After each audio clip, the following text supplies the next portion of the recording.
कृष्णा। आप सभी भक्तों का हार्दिक स्वागत प्रातःकालीन श्रीमद् भागवत के सत्र में। और आज हम श्रीमद् भागवत के सत्र में चौथे स्कंद 25वां अध्याय राजा पुरंजन के गुणों का वर्णन की श्लोक संख्या 54 पे चर्चा करने जा रहे हैं। और मैं एक बार फिर अनुवाद पढ़ता हूँ इस श्लोक का। इस नगरी के अनेक निवासियों में निर्वाक तथा पेशस्कृत नामक दो व्यक्ति थे। यद्यपि राजा पुरंजन आंखें वाले व्यक्तियों दिठियारों का शासक था, किंतु वह इन दोनों अंधों के साथ रहता था। वह उनके साथ जहां तक जाता था और नाना विधि कार्य किया करता था। यह बहुत सुंदर हम पुरंजन की कथा का वर्णन सुन रहे हैं। और पिछले श्लोक में हमने देखा कि कैसे इस शरीर में हमारे पास 9 द्वारें हैं।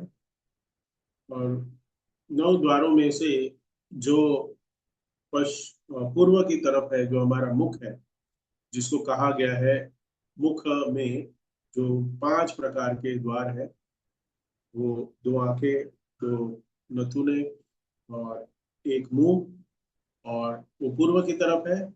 और उत्तर और दक्षिण की तरफ 2 कान दिए गए हैं। उस 2 कान के विषय में भी हमने गए हफ्ते में सुना। मोस्टली मैंने ये सैटरडे को सेंटर में लेक्चर दिया था कि कैसे कानों का जो भगवान के गुणों का वर्णन, गुणों को सुनने के लिए कानों का हमें उपयोग करना चाहिए, ना कि हमें उस कानों में छिद्र डाल के गोल्ड और इयरिंग्स, डायमंड इयरिंग्स डालें। वो उसका कर्ण का कोई भी, उसका कोई शोभा नहीं बढ़ाता।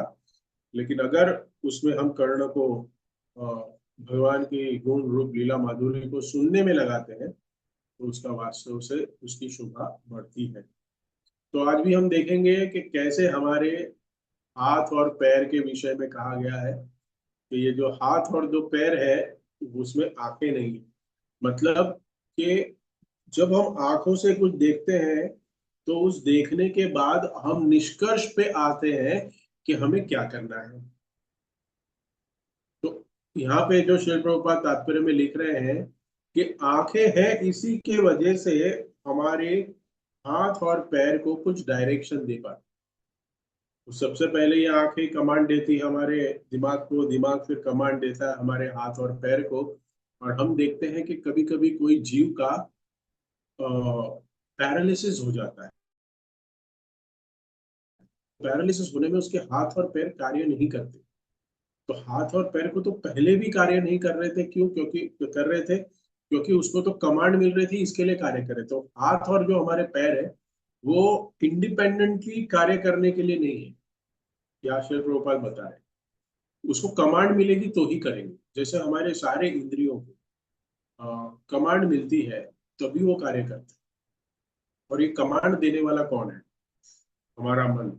और ये अगर मन जो है, उसको अगर भगवान की सेवा में लगाया जाए, भगवान के गुण रूप लीला माधुरी में लगाया जाए, तो इस कमांड को, इस इंद्रियों को हम भगवान की सेवा में अर्जित कर सकते हैं। जो जीवन का परम लक्ष्य है, यही भगवान, यही नारद मुनि राजा प्राचीन परिषद को बताना चाह रहे हैं पुरंजन के व्याख्यान से।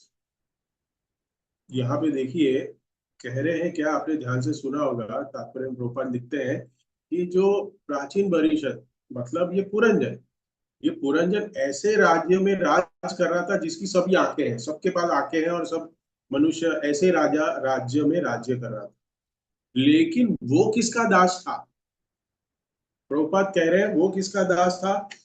वो ऐसे 2 टांगों और 2 हाथों का दास था, क्योंकि वो जहां लेके जाते थे उसको, वो जाता था।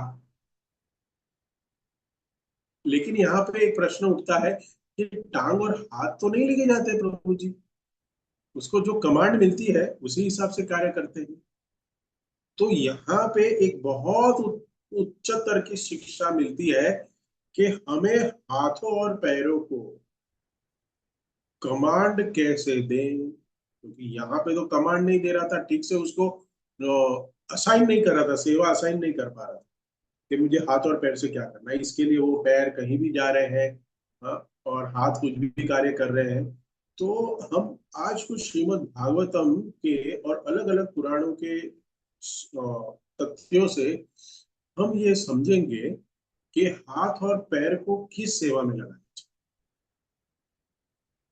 हाथ और पैर का उपयोग हमें क्यों दिया है। जैसे हम कह सकते हैं कि ये मोबाइल का उपयोग हमें क्या करने के लिए दिया है, तो मोबाइल का उपयोग हमें मूवी देखने के लिए दिया है, नेटफ्लिक्स और अमेजोन प्राइम के ऊपर। करेक्ट। बातें करने की तो प्रभु जी उसकी सेकेंडरी है वो, बात तो हम सेकेंडरी है। जब मोबाइल बनाया किसी व्यक्ति ने, जो व्यक्ति ने मोबाइल बनाया, उसने ये सोच के नहीं बनाया कि आप चलते फिरता टीवी लेके घूमोगे, उसने तो बात करने के लिए बनाया। इसी प्रकार भगवान ने भी हमें ये जो 9 द्वार दिए, सारे हमारे कर्मेंद्रिय और ज्ञानेन्द्रिय दिए, तो भगवान ने ये सोचा कि इस कर्मेंद्रिय और ज्ञानेन्द्रियों को उपयोग करके ये जो भटकता हुआ जीव है इस संसार में, उसको उपयोग करके मेरे भगवत धाम आएगा। लेकिन हमने क्या किया, हमने उस इंद्रियों को भगवान की सेवा में ना लगा के हमने माया की सेवा में लगाया। जो माया भगवान की ही शक्ति है, भगवान आपकी शक्ति है, आपकी सेवा में लगाए या आपकी शक्ति की सेवा में लगाए, क्या अंतर है। भगवान की सेवा करे या भगवान के भक्तों की सेवा करे, क्या अंतर है। माया भी तो भगवान की ही सेवा करती है ना। तो भगवान की अगर हम सेवा कर रहे हैं तो क्या प्रॉब्लम है, ये प्रश्न उठा आपका कभी किसी में? हाँ? इसको कहते हैं शास्त्र पढ़ना मनन से, शास्त्र को पढ़ना मनन से। कि बाबा, आज मैं सुबह हमारे मॉर्निंग सेशन में बता रहा था कि ये शिल प्रभुपाद आज रामानंद राय जी का, मैं भूल गया, रामानंद राय जी का तिरुभाव दिवस, जो भगवान के चैतन्य महाप्रभु के नित्य पार्षदों में से एक है। कहा जाता है 3 नित्य पार्षद है, तो 3.5 नित्य पार्षद है, चैतन्य महाप्रभु बहुत प्रिय है। उसमें से जो पहला है स्वरूप दामोदर, दूसरा है रामानंद राय, तीसरा है शिखी माइती, और चौथा है जो हाफ है, वो माधवी माता जी, जो शिखी माइती की बहन है। इन सबसे चैतन्य महाप्रभु बहुत अगाध प्रेम करते थे। क्यों? उनके साथ घनिष्ठ संबंध। क्या था संबंध, क्यों था? क्योंकि ये भगवान की भक्ति में, भगवान से भी, ये चैतन्य महाप्रभु भक्त के रूप में आए हैं, भक्त के स्वरूप में आए हैं, तो भगवान से भी ज्यादा भक्ति करते थे। चैतन्य महाप्रभु इनकी भक्ति देख के खुद लालायित होते थे कि मैं क्या करूं। इसके लिए ये क्यों 3.5 पार्षद कहा गया है रामानंद राय को, क्यों अंतरंगा जो उनके गुह्य पास टाइम करने में इनको महत्वपूर्ण दिया गया है, क्योंकि ये भक्ति की चरम सीमा को कर गए थे और चैतन्य महाप्रभु को स्वयं सिखाते थे कि कैसे भक्ति करनी चाहिए। इसके लिए हर एक भक्त को ऐसे ही भक्तों का संग करना चाहिए। ये चैतन्य महाप्रभु बता रहे, अपने से कनिष्ठ जो भक्त है उसको भक्ति में हमें प्रेरणा देनी चाहिए। हम जो भी स्टेज पे है, हम जो भी स्टेज पे है, उससे कोई ना कोई तो कनिष्ठ में होगा ही, हमारा मित्र स्वजन परिकर होगा, उसको उठाना चाहिए। और ऐसे भक्तों का भी, ऐसे भक्तों को भी यही भाव होना चाहिए कि मैं कैसे उच्च स्तर के जो भक्त है उससे एसोसिएशन।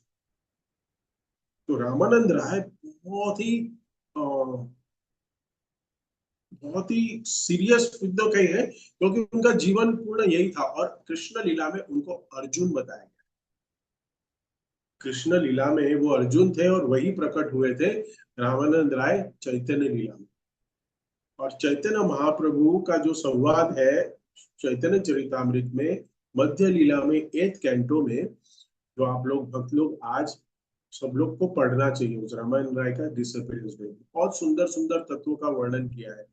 जैसे हम तत्वों में देखते हैं कि सनातन गोस्वामी द्वारा भक्ति की तत्वों का वर्णन हुआ है, रूप गोस्वामी के द्वारा, रूप गोस्वामी और चैतन्य महाप्रभु के दोनों के संवाद में हम कहते हैं कि भक्ति की रस का आस्वादन का तत्वों का वर्णन हुआ है। और नामाचार्य हरिदास ठाकुर के जो द्वारा जो उनका संवाद है चैतन्य महाप्रभु, उसमें हरिनाम की महिमा का वर्णन हुआ है। वैसे ही रामानंद राय के साथ जो वार्तालाप है, जिसको रामानंद संवाद कहते हैं, बहुत इंपॉर्टेंट, मध्य लीला एक चैप्टर रामानंद संवाद, उसमें रस तत्व, राधा कृष्ण के तत्वों का वर्णन हुआ है। तो आज हम श्री रामानंद राय से यही प्रार्थना करें कि जो आपकी भगवान के भक्ति में, भगवान की भक्ति करने के लिए जो आपका लालसा थी, आपका जो प्रेम था, आपका जो जो भाव था, उस भाव का कुछ प्रतिशत हमें भी कुछ प्राप्त हो जाए। और वो कैसे प्राप्त होगा? उनकी लीलाओं का श्रवण करने से। क्योंकि ये सब जो पार्षद, भगवान के एसोसिएट जितने भी भक्त हैं, उन सबों ने यही किया है। क्या किया है? जो हमें इस अध्याय में बताया जा रहा है पुरंजन की कथा के द्वारा, कि हमें हमारी इंद्रियों को सिर्फ और सिर्फ, सिर्फ और सिर्फ, सिर्फ और सिर्फ भगवान की सेवा में लगाना चाहिए। रामानंद राय भी, जब चैतन्य महाप्रभु के संवाद हो रहा है, तो कर्म मिश्रित भक्ति के विषय में भी चैतन्य महाप्रभु प्रश्न पूछते हैं, ज्ञान मिश्रित भक्ति के विषय में प्रश्न पूछते हैं। उसके बाद जो कहते हैं, उसके बाद जब धीरे धीरे एक एक लेवल अपग्रेड होता है, मतलब एक एक लेवल ऊपर के प्रश्न पूछते हैं, तब जाके प्रेमा भक्ति के विषय में रामानंद राय भगवान चैतन्य महाप्रभु, सॉरी, चैतन्य महाप्रभु रामानंद राय से पूछते हैं, और रामानंद राय उसके प्रश्नों का उत्तर देते हैं। समय मिले तो उसका भी हम थोड़ा वर्णन करेंगे।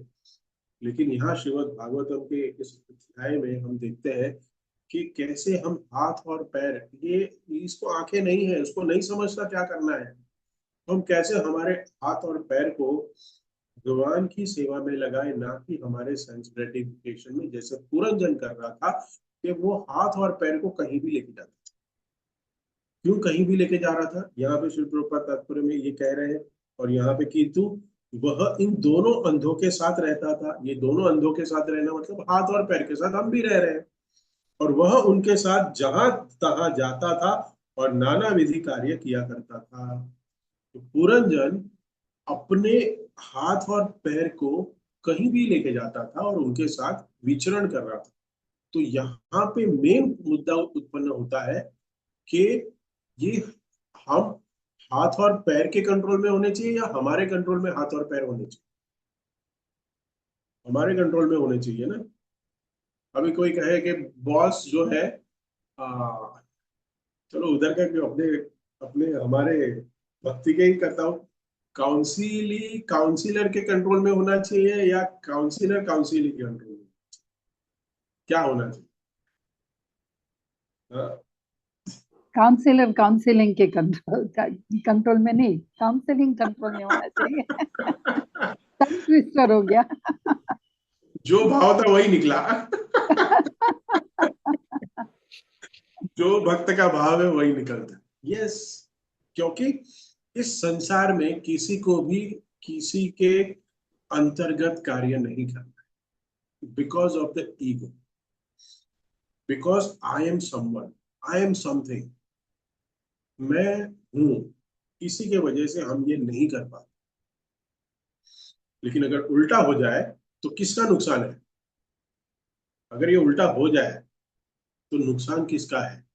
जो गुरु के आधिपत्य में शिष्य सेवा कर रहा है और शिष्य कहे कि मैं आपसे बड़ा हूं, मुझे आपसे ज्यादा ज्ञान है, आपको नहीं आता, तो क्या हो जाएगा? उसमें दोष दृष्टि देखने लगता है, तो क्या होगा? उस शिष्य का ही नुकसान। उसी प्रकार अगर ये हाथ पैर कोई कंट्रोल में ना रहे और यहाँ वहां जाए, हाँ, इत उत जाए, अगर ये वहां वहां भागने लग गए तो क्या होगा? तो फिर हमारा पतन हो जाएगा। इसलिए श्रीमद् भागवतम में अम्बरीश महाराज के 9 कैंटो में 9.4 में बहुत सुंदर वर्णन होता है अम्बरीश महाराज की कथा का। क्योंकि अम्बरीश महाराज अपनी इंद्रियों को कैसे भगवान की सेवा में लगाना चाहिए, उसके लिए बहुत सुंदर तरीके से हमें हमें बताते हैं। तो एक बहुत ही प्रोमिनेंट श्लोक है, जो 9.4.18 टू 20 4 श्लोक है ये। लेकिन वो 4 श्लोकों के विषय में हम चर्चा नहीं करेंगे, कि आप लोग लिख लो आप लोगों को पढ़ना है तो पढ़ सकते हैं। 9.4, 18, 90 एंड 20, 3 श्लोक, 18, 19, 20, 3 श्लोक। सवे मन कृष्ण पदारविंदयो चासी वैकुंठ गुणानुवर्णने करो हरे मंदिर मार्जनार्देशु श्रुतिम चकारच्युत सक्तयो सक्त थोदके पादो हरे क्षेत्र पादानुसर्पणे शिरो ऋषिकेश पादार विभक्ति वंदने। कहते हैं ये जो हाथ है, कराओ हरे मंदिर मार्जनी मार्जन दिशु, ये करो हरे, ये कर जो है उसको क्या करना चाहिए। अम्बरीश महाराज कहते हैं कि दिस इज एक्सक्लूसिवली, ये सिर्फ और सिर्फ किसके लिए बने हैं? ये बने हैं भगवान के मंदिरों का मार्जन करने के लिए। हम भी मार्जन करते हैं ना। हाँ, एकादशी एकादशी में शायद आप अपने मंदिर का ऑल्टर का क्लीनिंग करते होंगे, या हफ्ते में एक बार करते होंगे, साल में हम एक बार, ऐसे मंदिर वाले तो करते ही हैं सब हर रोज, लेकिन साल में हम एक बार मार्जनम के लिए जाते हैं रथ यात्रा के एक दिन पहले, जो चैतन्य महाप्रभु ने हमें लीला में सिखाया। हाँ, तो मार्जनम, हाथ का जो उपयोग है मंदिरों का मार्जन करने के लिए, भगवान के मंदिरों को क्लीन करने के लिए दिया है, फ्लोर को क्लीन करने के लिए दिया है। और उसके बाद कहते हैं कि flower, to pluck the flower, फूल की सेवा, फूल तोड़ने की सेवा। ये फूल, हाथ जो है ना वो फूल तोड़ने की सेवा कर सकता है, गालन बनाने की सेवा कर सकता है। अभी देखिए माता जी लोग प्रसाद बना रहे हैं तो ये प्रसाद बनाने की सेवा में लगा सकते हैं। तो ये हाथों को कैसे हम भगवान की सेवा में लगाए, यही हाथों का, ये हाथ किसी को थप्पड़ मारने के लिए नहीं बना है। हाँ, किसी को उंगली दिखाने के लिए नहीं बना है। हम्म। कल मैं एक प्रभुपाद का लेक्चर सुन रहा, एक लेक्चर सुन रहा था वरिष्ठ शिष्य का। तो उन्होंने कहा कि प्रभुपाद ने अपनी बीड बैग को डिजाइन किया, तो उसमें ये उंगली क्यों बाहर निकाली, ये उंगली बाहर निकालते हैं ना, क्यों निकाली वो उंगली, ये उंगली क्यों बाहर निकाली? तो कहते हैं वो भक्त, शायद हम में से बहुत सारे भक्तों को पता होगा कि ये उंगली क्या है, ये उंगली को हम भगवान का, हम उसको टच नहीं करते। तो ये बोलता है प्रभुपाद को पता था कि 2010 के बाद, 2015 के बाद एक मोबाइल जैसा डिवाइस प्रकट होगा संसार में, और उस मोबाइल में टच स्क्रीन होगा, और भक्तों को जब उस मोबाइल को यूज करना होगा चैंटिंग के वक्त, तो उनको बार बार हाथ निकालना पड़ेगा जपमाला से। इसके लिए मैं एक उंगली उनको बाहर दे देता हूँ कि जिससे वो मोबाइल को ऑपरेट करके अपनी चैंटिंग कर सके। बहुत सुंदर है ना?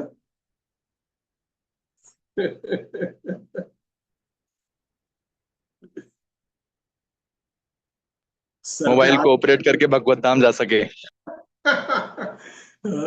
प्रभु जी बहुत सुंदर तरीके से उन्होंने ये एक्सप्लेन किया। आई होप मैं उतनी सुंदर तरीके से एक्सप्लेन नहीं कर पाया होगा, but I hope you have enjoyed this moment. तो ये हाथों का उपयोग, हमें सिर्फ सिर्फ, और कहते हैं कि हाथों का उपयोग हम और क्या कर सकते हैं? तो कहते हैं कि joining the hands in Anjali मुद्रा प्रेयर्स टू शो ह्यूमिलिटी, हम हमारे हाथों को जोड़ सकते हैं भगवान के सामने, और इस हाथों से हम प्रार्थना कर सकते हैं, मैं किंकर हूं आपका। ये हाथों का उपयोग हम ऐसे कर सकते हैं। और हाथों का क्या कर सकते हैं हम? जैसे मैंने कहा कि अभी माता है प्रसाद बना रही है, तो ये प्रसाद बना तो रही है, लेकिन यही हाथों की सेवा नहीं है।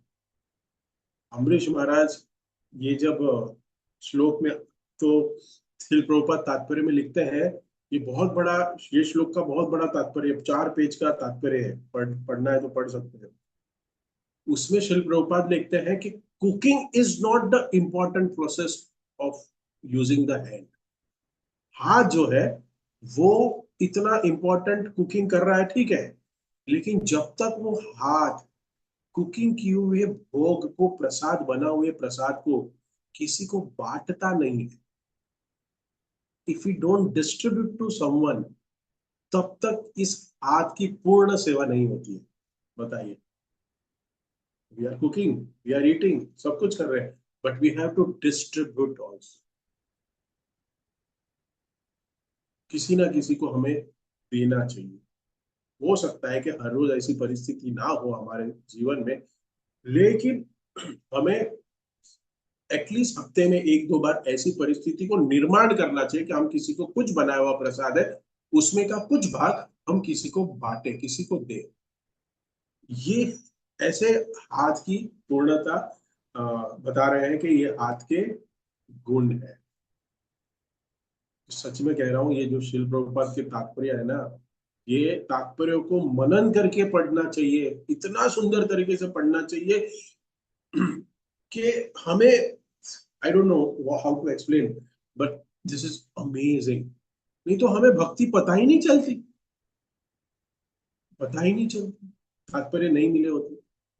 और फिर आगे कहते हैं कि पदो हरे क्षेत्र पदानुसर्पण सपर्णे शिरो ऋषिकेश पदा विविद्यते विद्यने।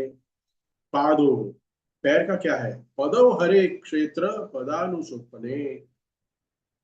पैरों का जो यूज है, क्या करना चाहिए पैरों से, हमें ऑफिस जाने के लिए, हमें अलग अलग कंट्रियों में घूमने के लिए, अलग अलग सिनेमा घरों में जाने के लिए, अलग अलग शॉपिंग करने के लिए, अलग अलग कह सकते हैं कि मॉल में जाने के लिए हमें इसका उपयोग करना चाहिए।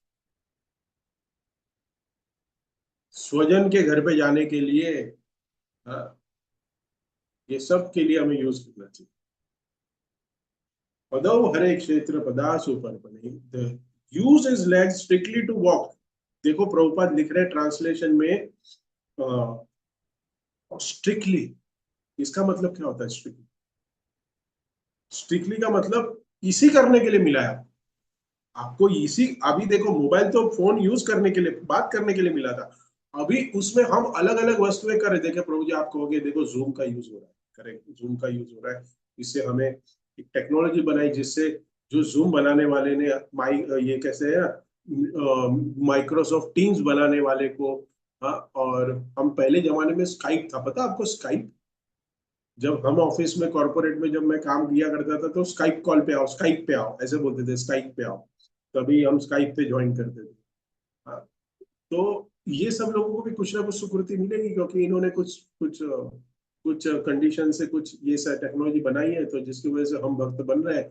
अगर कोई जूम में सुन के, जूम में लेक्चर सुन के अगर भगवत धाम चला जाता है, तो शायद उसको मल्टी लेवल मार्केटिंग की तरह उसको भी कुछ ना कुछ, जो बनाने वाला डेवलपर है उसको कुछ ना कुछ पॉइंट मिल सकता है। I don't know whether I am right और wrong, but Dayachandra Prabhu ji end में कमेंट कर सकते हैं कि उनको क्या लगता है, सच में उसका मिलेगा क्या नहीं मिलेगा, एंड में कमेंट कर सकते हैं। तो पदौ हरे क्षेत्र पदानु सर्पणे strictly to use for going to the temple and visiting the holy pilgrimages like Mathura and Vrindavan. और फिर क्या करना चाहिए, इस पदारविंद को वॉकिंग अराउंड द डीटी और sacred tulsi plant as a action of devotion circulation, हमें परिक्रमा करनी चाहिए। हमें भगवत धाम मतलब ये वृंदावन, मथुरा, मायापुर, नवद्वीप, ऐसे धामों में जाके, ऐसे धाम में जाके हमें अपने पैर का यूज कर सकते हैं और वहां पे परिक्रमा करनी चाहिए, कि जिससे क्या हो, हम अपने पैरों का उपयोग कर सके। किस कार्य के लिए? भगवान की सेवा। This is the best use of hands and legs. ना कि हम हाथ और पैर को कहीं भी लेके जाए, हमें, हम जाएंगे।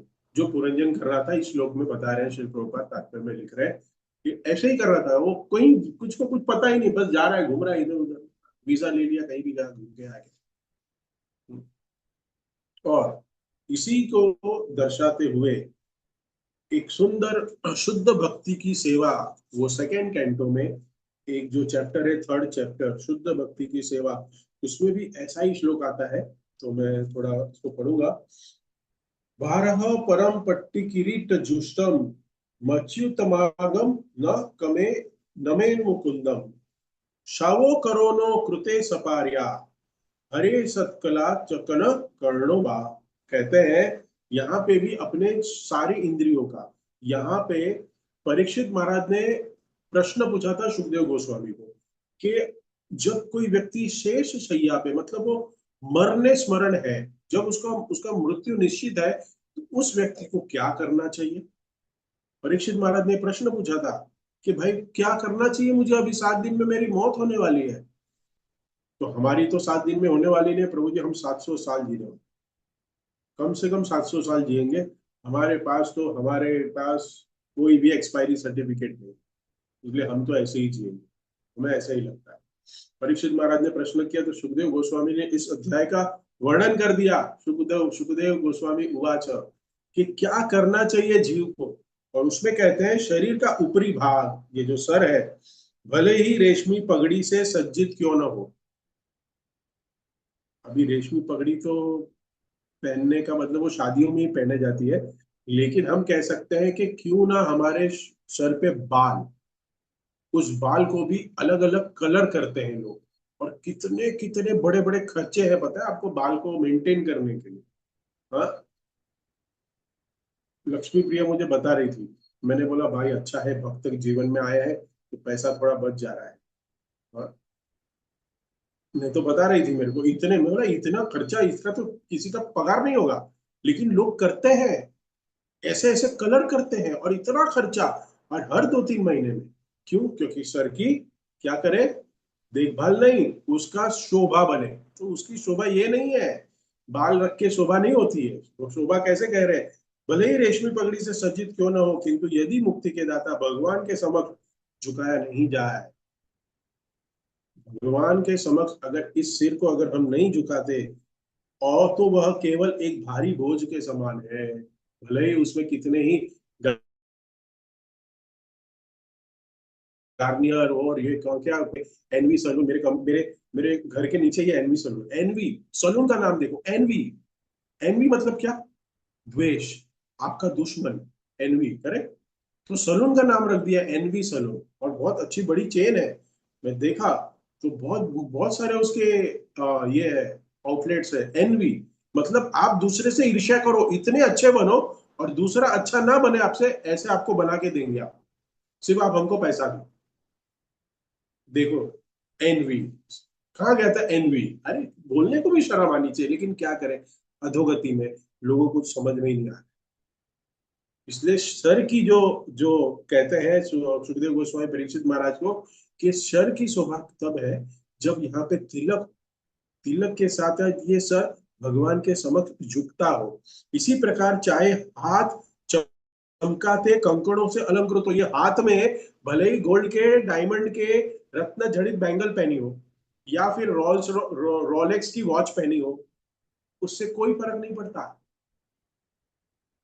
भले ही कितने भी, क्योंकि अभी पुरुषों के लिए क्या ज्वेलरी है, तो घड़ी है एक्सेसरीज में, तो महंगी महंगी घड़ी लेते हैं। जैसे मैं सुना कि वो कौन है हमारा अनिल अंबानी का लड़का, अनंत अंबानी, उसके हाथ में 4 करोड़ की घड़ी है। 4 करोड़ की घड़ी, बताइए। ठीक है, ऐश्वर्य है, भगवान की सेवा में लगा नहीं रहे तो चलो अपनी सेवा में तो लगाए, क्योंकि उस व्यक्ति को रोज सुबह उठ के टेंशन होता है।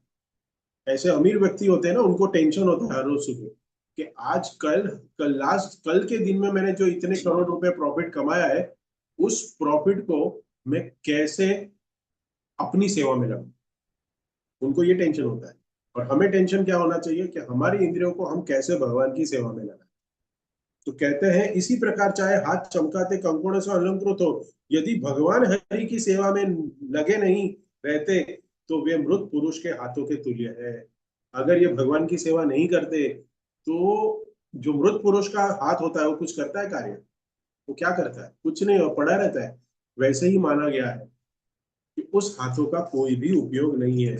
और उसके बाद श्लोक में कहते हैं, बर्हारिते ते नयने नारायण लिंगानि विष्णु निरीक्षतो ये, पादो नृणातो द्रुज ध्रुव जन्म भाजो क्षेत्राणि नानु वर्जतो हरेरिया। ये 2.3.21-22 नंबर श्लोक है, जिसमें कहते हैं जो आंखें भगवान विष्णु की प्रतीकात्मक अभिव्यक्तियों, उनके रूप गुण नाम और गुण आदि को नहीं देखती, ये आंख भगवान का दर्शन नहीं करती। वे मोर पंख में अंकित आंखों के तुल्य होती है। मोर पंख में एक आंखें होती है, पता है, एक डिजाइन होती है। वो देख पाती है? वो देखती है कुछ? वो कुछ नहीं देखती। वो अच्छा दिखता है। वो क्या है, मोर पंख में वो बहुत सुंदर दिखता है, लेकिन उसका कोई उपयोग नहीं है। वैसे अगर ये आंखें हम भगवान के अर्च विग्रह की सेवा करने के लिए, अर्च विग्रह को दर्शन करने के लिए और शास्त्रों को पढ़ने के लिए अगर हम उसको यूज नहीं करते, तो ये कैसी है? वो मोर पंख के अंदर वो डिजाइन बनी हुई है ना, वैसे ही भगवान ने हमारे चेहरे पे दो डिजाइन बना दी, दो आंखों की डिजाइन, अगर वो नहीं करती। और फिर आगे कहते हैं कि पादो नुणा तो द्रुम जन्म भाजो। तो ये, और जो पांव तीर्थ स्थानों की यात्रा नहीं करते, ये पांव जो है तीर्थ स्थानों की यात्रा नहीं करते। और उसमें श्रील प्रभुपाद तात्पर्य में लिखते हैं तीर्थ स्थानों की यात्रा मतलब क्या। वे वृक्ष के तनों जैसे माने जाते हैं। अगर ये पैर तीर्थ स्थान नहीं जाते, तो ये जो पेड़ है ना, पेड़ के क्या एक जगह पे खड़े होते हैं, उसके थन बोले तो जो ये जो जड़ होता है उसका, वो एक जगह पे खड़े होते, वो कहीं ट्रैवल नहीं करते। तो ऐसे ही माना गया, अगर तीर्थ स्थान में हम नहीं जाते तो क्या हो गया, ये पेड़ की तरह एक जगह पे खड़े हुए जैसे पेड़। और फिर प्रभुपाद तात्पर्य में इसमें बताते हैं कि तीर्थ स्थान जाना मतलब क्या। तीर्थ स्थान जाना मतलब कि जो भी जगह, वो आपका घर भी हो सकता है, वो आपका घर भी हो सकता है, आपका मंदिर भी हो सकता है, कुछ भी हो सकता है। जिस जगह पे जाके, जिस पैर से आप चल के जिस जगह पे जाके आपको भगवान का स्मरण हो रहा है, उस स्थान को तीर्थ स्थान कहा गया है। तो आप ऐसे इस जगह पे जा सकते हो। आप अपने परिवार के पास भी जा सकते हो, आप अपने सगे संबंधी के पास भी जा सकते हो, आप अपने सारे मित्रों के पास भी जा सकते हो। लेकिन अगर उस घर पे जाके आप कथा कीर्तन प्रवचन करते हो जहां पे आपको भगवान का स्मरण हो रहा है, तो उस जगह पे जाना भी तीर्थ स्थान है। I hope you are getting it. तीर्थ स्थान तो हम साल में 2 बार जा सकते हैं, तो क्या पैर का उपयोग सिर्फ 2 बार ही करें हम? तो ये हुआ नहीं। अगर हम कहीं इस पैर को उपयोग करके हम सत्संग के लिए जा रहे हैं, हम कहीं कथा के लिए जा रहे हैं, हम मंदिर में फेस्टिवल के लिए जा रहे हैं, हम कुछ सेवा करने के लिए, कहीं कुछ शॉपिंग करने जा रहे हैं, जैसे आप डीटी वर्शिप करते हैं, आप कुछ करते हैं, तो आपको कुछ ज्वेलरीज खरीदना, आपको कुछ कपड़ा खरीदना है भगवान के लिए, उसके लिए आप मार्केट जा रहे हो। ये भी तो भगवान कहते हैं कि चरणों की सेवा है। चरणों की सेवा भगवान की तरफ। This is, we have to really understood this, uh, the science of serving। ये साइंस है सर्विस का। तो ऐसे बहुत सारे श्लोक हैं। I hope we have the time. ठीक है, 5 मिनट और है तो सो कहते हैं कि पद्म पुराण में भी एक सुंदर श्लोक आता है, पद्म पुराण में भी, जो कहते हैं गंगा स्थाने प्रकृति वीन गच्छन पादम भुज जालये करो च पूजने विष्णु शिरस्त पाद वंदने। पद्म पुराण का भी ये श्लोक है, जिसमें कहते हैं कि hands, the hands are truly purposely when purposeful when they gathered flowers. ये जो हाथ है उसका उपयोग तभी हो सकता है जब वो क्या करता है, फूलों को चुनता है, मेक गार्लैंड्स, खास करके माताओं के लिए, and perform direct worship puja of Lord Vishnu. ये हाथ का पूर्ण उपयोग है जब वो फूल चुनता है, फूल की माला बनाता है और उस फूल की माला को भगवान को अर्पण करता है। तो ये हाथों का, ये कर का, ये जो पादाभुज, ये जो पाद, जो सॉरी करो, ये जो कर दिए हमें, उसका पूर्ण उपयोग हो जाता है। Legs are purified as bathing in the holy Ganges when they are used to walk to the temple or spiritual site। जो मैंने कहा ना spiritual sites, ये सारे स्पिरिचुअल साइट्स मतलब हमारा गोरेगांव सेंटर हो सकता है, हमारा कृष्णमय माता जी का घर हो सकता है, आप सबका घर हो सकता है सत्संग करने के लिए। हाँ, ये सब क्या है, स्पिरिचुअल साइट्स है हमारे। ये हमारा घर एक मंदिर है। और हेड, सर के विषय में कहता है, he'd find the real crown when go down in humble prostration पदम पद वंदने। तो हेड, जब ये जो सर है, उसमें भले ही कितना हम गोरा मेकअप कर ले, कितना भी अच्छे बाल का हम बाल को हम अच्छे से गोल्डन अलग अलग कलर का कर ले, हम इयररिंग्स अच्छी अच्छी गोल्डन डायमंड इयररिंग्स पहन ले, हाँ, और अच्छे लिपस्टिक लगा ले, हाँ, लेकिन अगर ये सर जो है भगवान के चरण कमलों पर ये नहीं झुकता है, अगर ये हाथ और पैर भगवान की सेवा नहीं करते हैं, तो कहता है ये मृत शरीर, ये जीता जागता मुर्दा है। बहुत सुंदर कहते हैं। और फिर बाद में नारद पंचरात्र का एक श्लोक है, तो ये बहुत सुंदर श्लोक है, आप सब लोग जानते होंगे। सर्वोपाधि निविर्मुक्ता तत्पर तेर निर्मला, ऋषिकेश ऋषिकेन ऋषिकेशम सेवते भक्ति उच्यते। हमें जब मनुष्य अपनी समस्त भौतिक उपाधियां, नाम, पद, जाति, शरीर आदि के अभिमान, मैं डॉक्टर हूँ, मैं बिजनेसमैन हूँ, मैं इंजीनियर हूँ, मैं स्टूडेंट हूँ, मैं मैं मदर इन लॉ हूँ, ये सब उपाधि को जब हम छोड़ देंगे, तब क्या होता है, इससे पूरी तरह मुक्त हो जाता है। हम जो इस शरीर में अलग अलग पद, अलग अलग उपाधियों को लेकर बैठे, उस उपाधियों को जब हम छोड़ देते हैं, तभी केवल और केवल भगवान की सेवा में तत्पर होकर शुद्ध निर्मल हो जाता है जीव। तब अपनी इंद्रियों के द्वारा, जब हम अपने पूर्ण स्वभाव को संपूर्ण तरीके से त्याग देते हैं, तब अपनी इंद्रियों के द्वारा, अपने इंद्रियों के द्वारा कहते हैं ऋषिकेश, श्री कृष्ण ऋषिकेन ऋषिकेश, तब जाके इंद्रियों के स्वामी ऋषिकेश की सेवा करना ही भक्ति कहलाती है। हम कर तो रहे हैं, लेकिन अभी भी अगर हमारे हृदय में कहीं भी कुछ, कहते हैं ना, सर्वोपाधि विमुक्त है, यह हमें यह भूलना होगा कि हम डॉक्टर है, हम अमीर है, हम गरीब है, मैं शरीर हूँ, मैं खुद एक केवल, लेकिन हम ये सब भूल जाते हैं, मैं खुद एक भगवान का तुच्छ सेवक, एक तुच्छ अंश हूँ, ये हम भूल जाते हैं। हम भूल जाते हैं। इसका मतलब ये नहीं, आपसे बात कोई कहे कि हु आर यू, तो आपको I am a part and parcel of Krishna. अगर आप ये कहो, तो आपको आपका बॉस क्या बोलेगा, आप अपनी आइडेंटिटी में लिखोगे हु आर यू, आपका नाम क्या है, तो दासानु दासानु दास, हाँ, ये लिखोगे। ये भाव होना चाहिए। हमें वहाँ आइडेंटिटी तो अपनी देनी पड़ेगी, मेल फीमेल जो भी है, सब कुछ आयु व्यू सब देनी पड़ेगी, लेकिन अंतर्गत हमें भाव ये होना चाहिए कि हमें सर्वोपाधि से विमुक्त होना है। निर्मल है, निर्मल लय, निर्मलम। इंद्रियों का उपयोग जब स्वार्थ खुद के सुख के लिए नहीं होता, जब इंद्रियों को हम हमारी संतुष्टि के लिए यूज करते हैं, तो वे अशुद्ध हो जाती है। जब वे भगवान के लिए प्रयुक्त होती है, तब वो शुद्ध हो जाती है, निर्मल हो जाती है।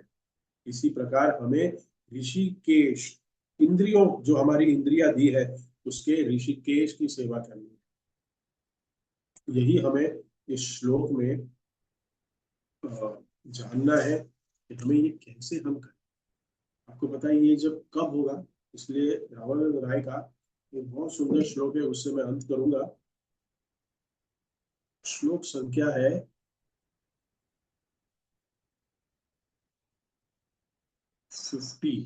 8.250, सॉरी। आज मैं सुबह भी हमारे सेशन में बता रहा था, इसमें तात्पर्य में श्रील प्रभुपाद लिखते हैं कि इस स्टेज को आने के लिए, ये समझने के लिए कि हमारे इंद्रिया कैसे हम भगवान की सेवा में लगा है, उसके लिए क्या करना पड़ेगा। तो उसके लिए कहते हैं कि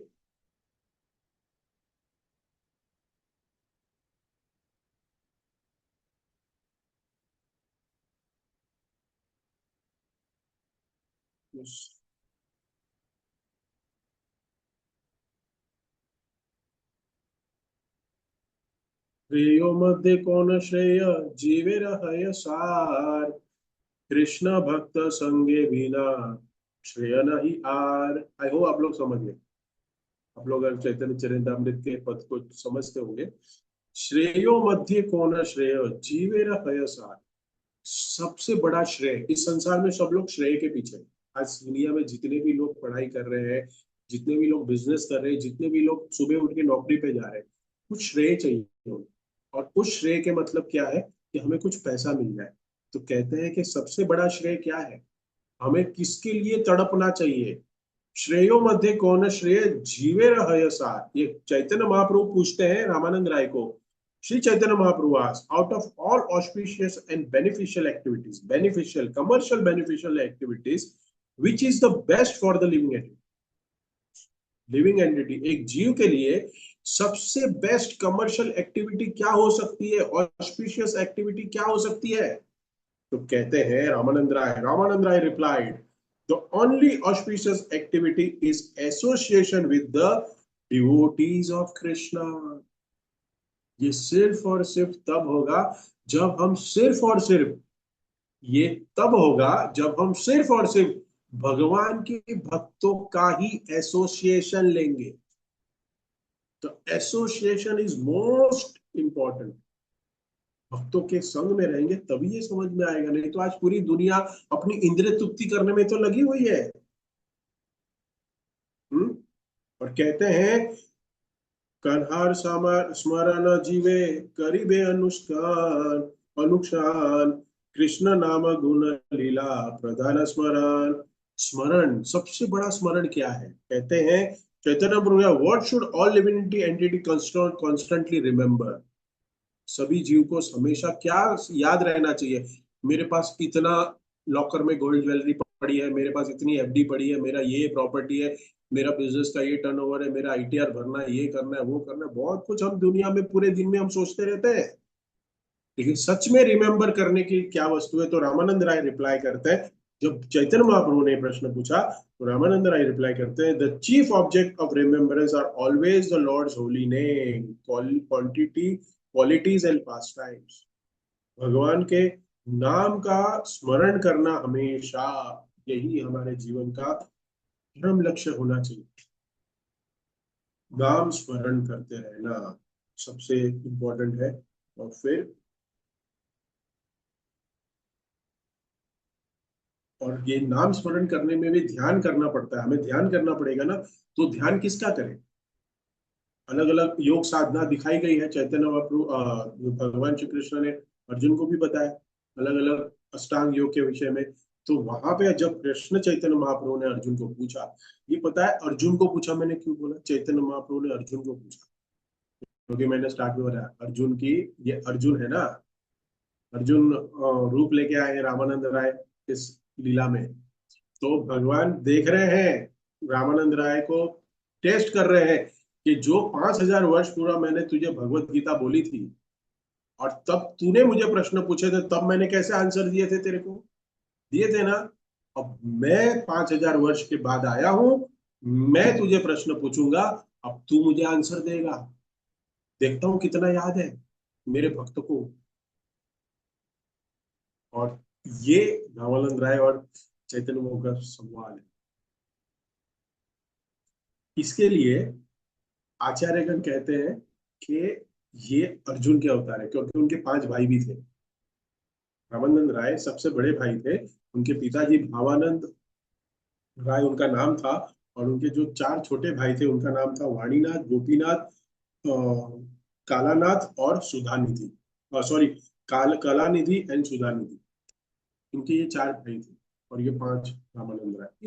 इस अनुष्ठान में उनके जीवन की जीवनी से आचार्यगण निष्कर्ष लगाते हैं कि ये अर्जुन है, ये अर्जुन है, क्योंकि भगवान ने उनके साथ प्रश्न पूछे। तो ये भक्त का, और बहुत सुंदर सुंदर श्लोक है, लेकिन समय तो नहीं है हमारे पास, लेकिन हम एक की क्लास करेंगे। सर्वत्याजी जीवेर कर्तव्य कहाँ वास, सर्वत्याजी जीवेर कर्तव्य कहाँ वास, ब्रज भूमि वृंदावने यहाँ लीलारास। सब कुछ त्याग के क्या करना चाहिए, where should the living entity live, abandoning all other places? Ramananda replied, he should live in the holy place known as Vrindavan or Braja Bhumi, where the Lord performed his rasa dance। और फिर श्री प्रभुपाद तात्पर्य में लिखते हैं कि ये हमारा घर ही है, जो हमने हमारे बंबई में बनाया है या पूना में बनाया है या इंदौर में बनाया है, या लखनऊ में बनाया है, या कहीं भी इस संसार में हमने हमारा घर बनाया है, लेकिन उस घर को हमें वृंदावन बनाना है। उस घर में हमारे इंद्रियों के साथ ऋषिकेश की सेवा करनी है, तभी हमारे इंद्रियों को हम भगवान की सेवा में लगाएंगे। और उसके लिए सबसे इंपॉर्टेंट क्या है? भक्तों का संग। भक्तों के संग में और हरिनाम का उच्चारण करके हम इस तथ्य को समझ सकते हैं और हमारे इंद्रियों को भगवान की सेवा में लगा सकते हैं। Hare Krishna. Thank you everyone. किसी कोई का कमेंट, टिप्पणी, प्रश्न, करेक्शन, जिज्ञासा है तो पूछ सकते हैं। And congratulate me, I have finished my lecture exactly 9 o'clock।